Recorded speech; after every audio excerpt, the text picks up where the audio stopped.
Tricycle driver naman sa General Santos City patay sa pamamaril at 10 taong gulang na batang babae patay rin po sa pananakal sa Cadiz City, Negros Occidental. Yan at iba pang balitang probinsya sa pagbabalik ni Jay Sabale.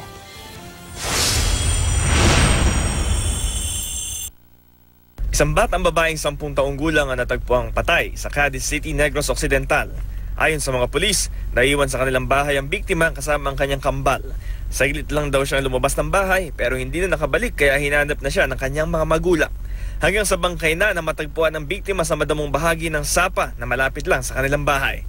Batay sa autopsy report, namatay ang bata dahil sa pananakal. Patuloy pang iniimbestigahan ng mga otoridad ang insidente. Natagpuan na lang na wala ng buhay sa loob ng kanyang pinasadang tricycle ang driver na ito matapos siyang pagbabarilin ng hindi pa nakikilalang salarin sa barangay Dadyangas North, General Santos City.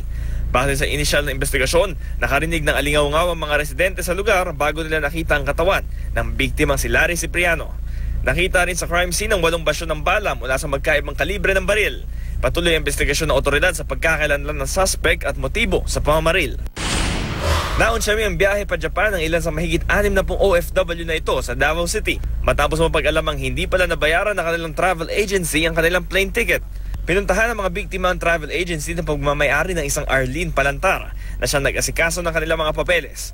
Pero laking pagkadismaya nila na mapag-alamang sarado na ito. Lumabas din sa investigasyon na hindi pala na-renew ng travel agency ang accreditation nila sa Department of Tourism mula pa noong 2015. Aabot sa halos 1 milyong piso ang naipadala ng mga biktima kay Palantar.